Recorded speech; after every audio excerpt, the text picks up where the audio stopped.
All right, so today we're going to be looking at something pretty interesting. Okay.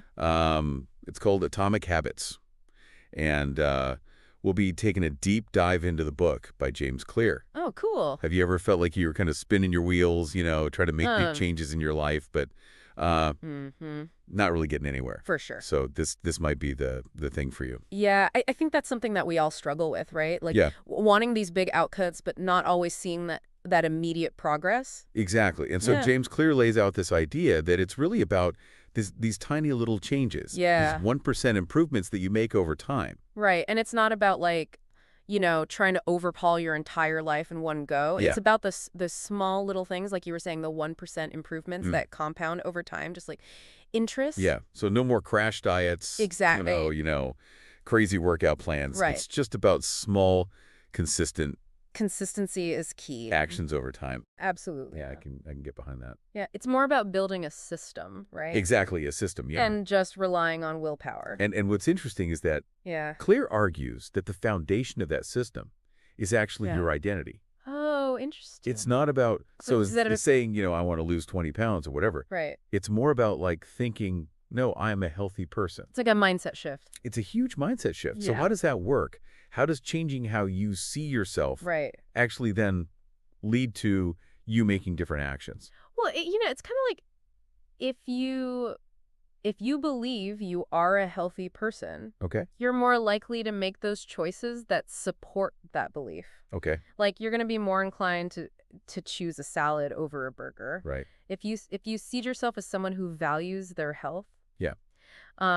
So it's really about aligning your actions with who you believe you are. So your choices start to like naturally align with. Exactly, yeah. It becomes almost like a self-fulfilling prophecy. That makes sense. Yeah. It's almost like that fake it till you make it Yeah. kind of situation, but on a deeper level. Exactly. It's not just about pretending. It's about actually embodying that identity. Okay. So we got the self-image part down. Yeah. How do we actually then build those good habits? So for that, James Clear gives us this really cool framework. Okay. He calls it the 4 laws of behavior change. 4 laws of behavior change. Yes. And these laws basically offer like specific strategies Oh, awesome. for making good habits stick and also for getting rid of those pesky bad ones. Okay. I love practical advice. Right, me too. So let's break down these laws. Let's do it.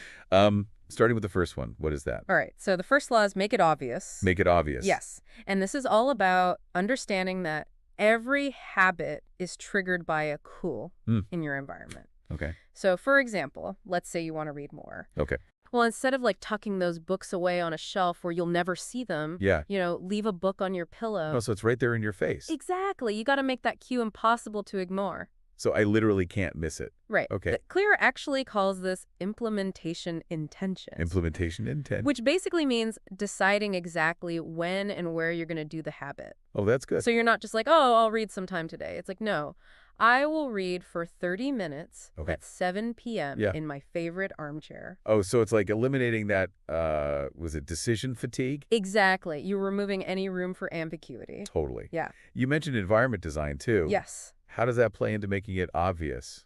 Well, think about it this way. Okay. If you're trying to eat healthy, but your kitchen counters are covered in junk food, Yeah. it's going to be a lot harder to resist temptation, right? Right. So what you want to do is rearrange your space Okay.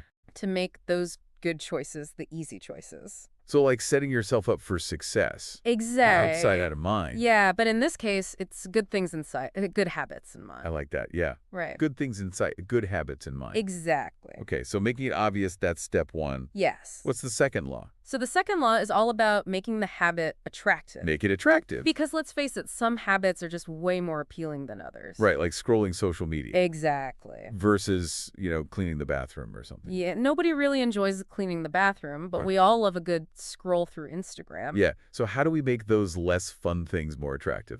Well, one really cool trick is something called temptation bundling. Temptation bundling. Yes. And this is where you basically pair something you need to do Okay. with something you want to do. Okay. So, for example, you only allow yourself to watch your favorite Netflix show Okay. while you're on the treadmill. So you're essentially tricking your brain into associating that chore with something enjoyable. That's brilliant. That's a good one, right? What other make it attractive hacks are there? Well, another powerful one is social influence. Social influence. Yeah, think about it. Okay. If you join a running club or find a workout buddy, Okay. it's going to be a lot more fun and motivating to exercise. Oh, yeah, for sure. Right? Because you've got that social support. It's so much easier to stick with something when you're And accountability. dealing with other people. Yeah. Exactly. You're not in it alone. Totally. Yeah. Okay. So we've made the habit obvious. We've made it attractive. We're on a roll. What's next? All right. So the third law is all about making it easy. Make it easy. Yes. The easier a habit is, the more likely it is to become automatic. Work smarter, not harder. I'm liking this. Exactly. So how do we reduce friction? Right. Well, think small. Like, let's say you want to start working out in the morning. Okay. Or lay out your workout clothes the night before. Okay. Or if you're trying to drink more water, Yeah. keep a full water bottle on your desk at all times. So it's just about removing these little It's obstacles, removing those tiny obstacles that can trick you up. even subconsciously, right? Even subconsciously, yeah. Yeah, okay. Yeah. What about those bigger tasks where, Hmm. just getting started feels kind of overwhelming? Yeah, that's a good point.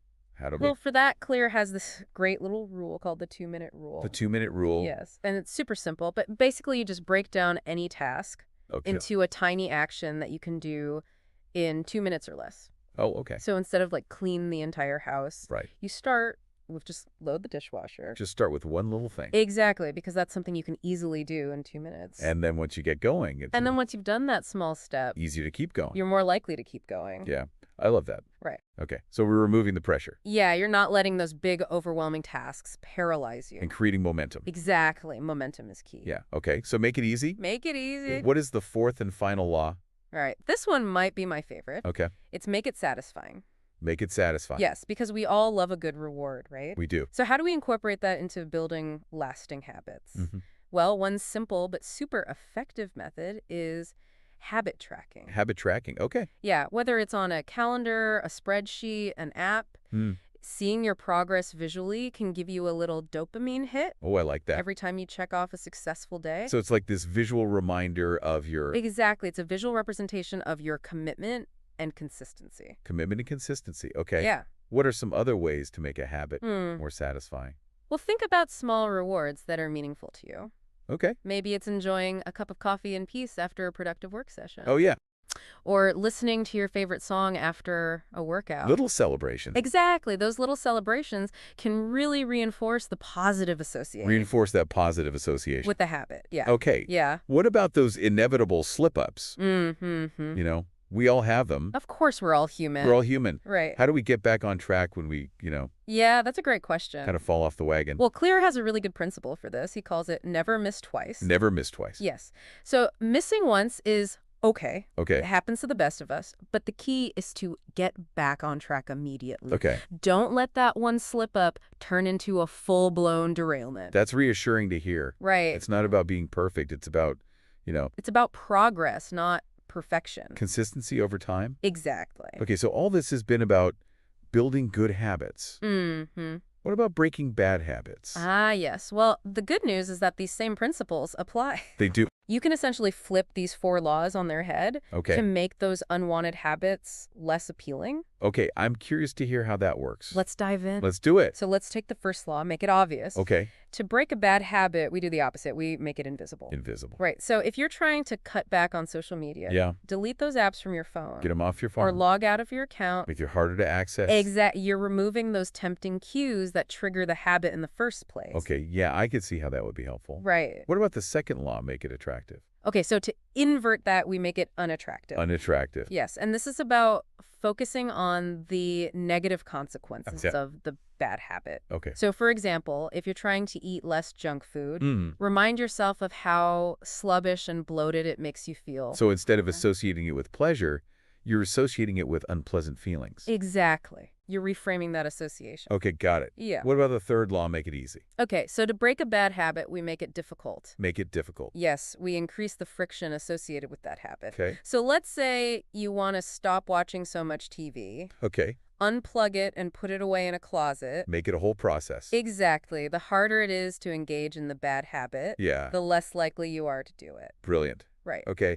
And then finally, the fourth law, make it satisfying. Right. So to break a bad habit, we make it unsatisfying. Satisfying. Yes. We remove any sense of reward associated with that habit. Okay. So maybe you set up a system where you to donate money to a cause you dislike Ooh, every time you give in to the bad habit. I like that. Right. It's like a little negative A consequence little punishment. that adds an extra layer of accountability. Yeah, that's really clever. It can be really effective. This whole framework is so insightful. It's pretty cool, right? It really is. I'm ready to start like implementing these Yeah, I think it's one of those things that once you understand it, strategies in my own life. you can really start to see the power of it. Yeah, and what's so great about it is that Mm-hmm. it's adaptable, right? You can use these 4 laws Exactly. These 4 laws can be applied to just about any habit you can think of, for anything. good or bad. Oh, that's awesome. Yeah, it's a versatile framework. This has already given me so much to think about, I'm glad to hear that. and I'm sure our listeners are feeling the same way. Yeah, I hope so.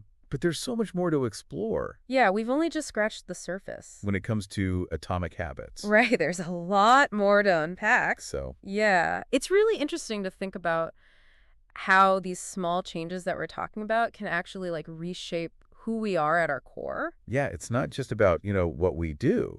It's like Exactly. it changes who we are as people. Yeah, and we touched on that earlier with the whole idea of identity-based habits. Right. It's more than just saying I'm a writer, right? Yeah, it's got to be more than just like It's about the actions you take. saying it. Yeah. Consistently. Right. So like if you want to be a writer, Yeah. you have to actually sit down and write. Exactly. You have to actually do the writing, Even if it's just for like 15 minutes. even if it's just for a few minutes each day. Yeah. That act of sitting down and writing reinforces that writer identity. So you're like proving it to yourself. Exactly. Action by action. Action by action. Until it becomes like so ingrained Until it becomes part of who you are. that you just do it naturally. Exactly. Yeah. It becomes almost effortless. This makes me think about some of the habits that I've Yeah. struggled to break in the past. Mm-hmm. And I wonder if it's because I haven't fully like embraced the identity shift. It could be that you're still holding on to that old identity that's Yeah. associated with the bad habit. It's that connection between your actions Right. and who you believe you are. That's a powerful connection. Yeah. And it works both ways for good habits and bad habits. Okay, so for example, Yeah. if I wanted to be more organized, Okay. instead of, focusing on cleaning my whole house, Right. maybe I could just start by making my bed every morning. Exactly. Would that be like a good example? That's a great example of Yeah. that. Because that simple act of making your bed Yeah. reinforces the identity of someone who values order and cleanliness. And then it creates like a ripple effect, Exactly. right? Like you start to make other choices It's like a small win that leads to bigger wins. that support that idea of you being organized. Exactly. You start to see yourself differently. Yeah. And then your choices start to reflect that new self-image. I'm starting to see how this all ties together. It's all connected. It's not just about willpower. Right. It's about It's about creating a system creating a system that supports the person that supports the person you want to become. you want to become. Exactly. And that system is built on And that system is built on those atomic habits. those little atomic habits. Those small 1% improvements that Right. compound over time Yeah. and lead to those remarkable results. So for our listeners who are out there and like feeling Mm. really inspired to make some changes in their lives, What's the one thing? what would you say is that like the Gotcha. key takeaway here? The most important thing to remember is that change is possible. Change is possible. It doesn't matter where you are right now Okay. or what your past habits have been. Mm-hmm. You have the power to create a new future I like that. by focusing on building the right system Building the right systems. and making those small, consistent improvements. It's not about being perfect, right? Exactly. It's about being It's about progress, not perspective. persistent in making that progress. Exactly. Yeah. Start small, be patient, and celebrate every win along the way. Celebrate every win. Because those small wins add up over time. Yeah. And remember those tiny atomic habits? Yeah. They are the building blocks of a truly remarkable life. I love that. It's true. This has been like so insightful. It's been great chatting with you. I'm excited to start applying these things. I'm glad to hear that. I hope you do. But before we wrap things up, Yeah. I think there are a few more key takeaways Okay. that are worth emphasizing. So we've talked about like the power of these tiny changes, the 1% improvements. Mhm. But I think it's also important to acknowledge that, building new habits isn't always easy, Absolutely. It's not a linear process. right? There are going to be days where we Yeah. slip up. There will be setbacks. Life gets in the way. There will be days when you just don't feel like it. Yeah, and, It's normal. you just don't feel like it. Yeah. But it's part of the journey. It's important to remember that it's Yeah. not about being perfect, right? Exactly. It's about being And persistent. it's about being persistent. Yeah. And remember what we talked about earlier? Yeah. Never miss twice. Never miss twice. So Right. if you miss a workout, Yeah. or you have a less than healthy meal, It's okay. don't beat yourself up about it. Don't let it derail you. Yeah, just come back on track Like, back on track as soon as you can. as soon as possible. Exactly. And I think it's also important to remember that, Mm.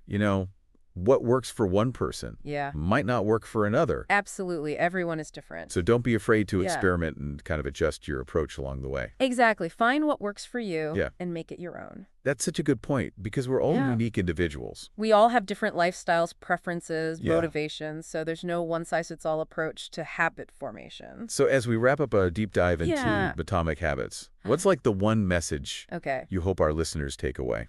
Well, I hope they leave feeling empowered. Empowered. Knowing that they have the ability to shape their lives through Mm. these small, deliberate actions. Yeah, it's not about those It's not about overnight transformation. overnight transformations. It's about, It's about those tiny steps forward day after day. yeah, consistency is key. Consistency is key. This has been so insightful. I really appreciate It's a pleasure. taking the time to walk us through all It's this. been fun chatting with you. And to our listeners out there, remember, you have the power to create the life you want. You do. One small habit at a time. One step at a time. So go out there and start building your atomic habits today. I love it.